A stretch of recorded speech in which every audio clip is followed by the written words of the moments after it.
Hey everyone, and welcome to This Explainer, where we are going to capture the essentials of a truly revolutionary book in 8 minutes or less in English. Today, we're diving into Bill Perkins' Die with Zero, getting all you can from your money and your life.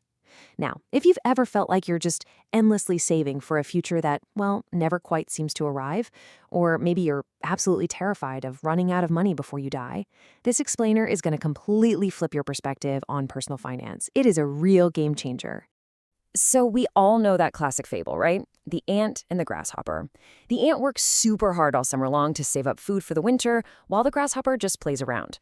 Winter hits, the ant survives, and the grasshopper starves. Honestly, it's a great moral about hard work and delayed gratification. But right at the start of his book, Bill Perkins asks this incredibly fascinating question. When does the ant actually get to play? Think about it. If we spend our entire ridiculously short lives just slaving away to survive, aren't we kind of missing the whole point? We all want to do so much more than just survive, right? We want to really thrive. Okay, let's dive right into this with Section 1, The Ant's Dilemma, that endless accumulation. So, this endless accumulation mindset? It is a total trap. And Perkins actually learned this the hard way. Back when he was a young guy, he was this penny-pinching screen clerk on Wall Street making like barely $18,000 a year. He was sharing a tiny studio apartment and obsessively hoarding his meager little income. Anyway, when he proudly told his boss, a guy named Joe Farrell, that he had managed to save $1,000, his boss's response was a massive wake-up call. He literally said, "Are you a fucking idiot? To save that money? You came here to make millions."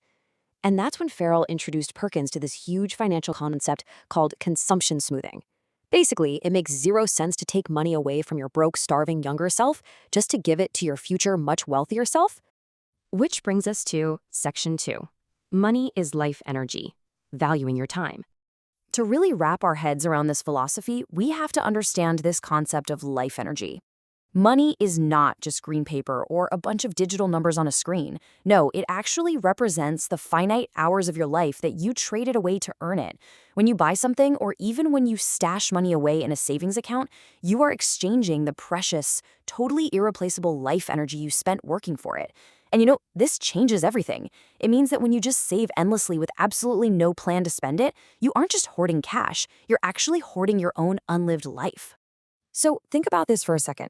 If you die with $1 million left in the bank, did you basically just waste $1 million worth of your life?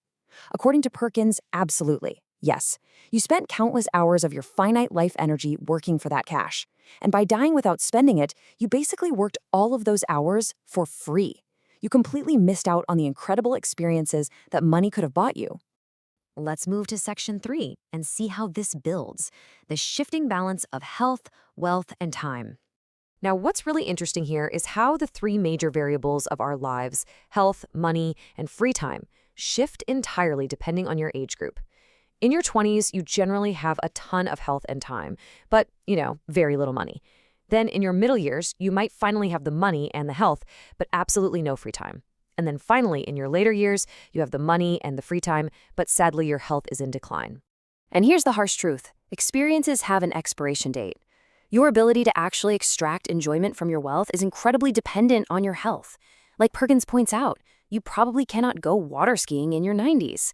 If you just delay all your gratification until you are much older, you might finally have the cash, sure, but you simply won't have the physical capacity to enjoy the experiences you spend decades saving for. The real goal is to trade an abundance of one resource, like the money you have in your middle years, to attain more of a scarce one, like buying back your free time, so you can enjoy your health while you actually still have it. Which leads us perfectly into Section 4, finding your peak, knowing when to decumulate. So the crucial point here is the concept of your net worth peak. Now, traditionally, people just keep increasing their net worth until the literal day they stop working, right? And they are absolutely terrified to dip into their principal, even in retirement. But Perkins' math shows that to actually get the most out of your hard-earned money, your net worth needs to hit a peak, an absolute zenith, sometime between the ages of 45 and 60 for most people. If your net worth just keeps climbing up into your 70s and beyond, well, there's literally zero mathematical chance you will die with zero. And once you hit that peak, you have to do something that feels, honestly, super unnatural for the diligent little ant inside all of us. You must aggressively decumulate. Optimal spending means you need to spend down your savings heavily in your middle years, again, roughly between 45 and 60. And why? Because that is when you still have the robust physical health required to extract the absolute maximum enjoyment and memory dividends from those experiences. Your spending rate is naturally going to drop off in your 70s and 80s anyway, just because your physical interests and capabilities are going to narrow. Okay, let's tackle Section 5, what about the kids? The inheritance question. So whenever this die with zero philosophy comes up, there is always this one massive elephant in the room. What about the kids? Doesn't planning to literally die with zero mean you are just this incredibly selfish person who doesn't care at all about leaving an inheritance for your children or, giving to charity? This is by far the most common objection Perkins gets, and I gotta say, his answer is brilliant. Look, if you really care about your kids, why in the world would you wait until you die to give them money? Dead people can't give money away. Plus, your death date is completely random. If you live to be 85 or 90 years old, your kids are going to be like 60 when they finally get your inheritance. They don't need it then. True generosity means giving money in vivo, which means while you are actually alive, when it has the maximum impact. Like when your kids are in their 20s or 30s and they're desperately trying to buy a house or start a family. Perkins says you should just separate the money meant for your kids from your own money right now. Hand it over to them when it actually matters, and then you can confidently spend your own pile down to zero. And finally, Section 6, the worthy goal. Living deliberately. Dying with zero. It is absolutely not about being reckless. It is about being deliberate. So many people just oversave for the absolute final end of their lives, doing this crazy precautionary saving just in case they need to drop hundreds of thousands of dollars to prolong their life for like a few more weeks on a ventilator in some hospital. Perkins argues that sacrificing your vibrant, healthy years just to afford a few more weeks of a really miserable quality of life is completely rational. His personal motto, see you at the grave. He'd much rather embrace living fully right now and just let the cards fall where they may at the very end. And this brilliantly illustrates that, look, hitting exactly zero on the nose the day you die, it's basically impossible. You cannot predict your death date perfectly, not even with all the financial models and annuities in the entire world. But honestly, that's okay. Striving for zero is what really matters here. It forces you to finally get off autopilot.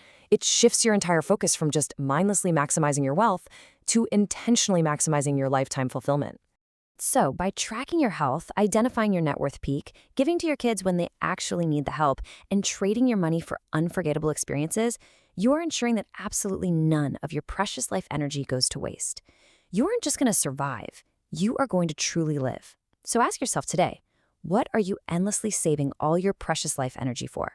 If you enjoyed this, subscribe to In 8 Minutes and never miss what matters.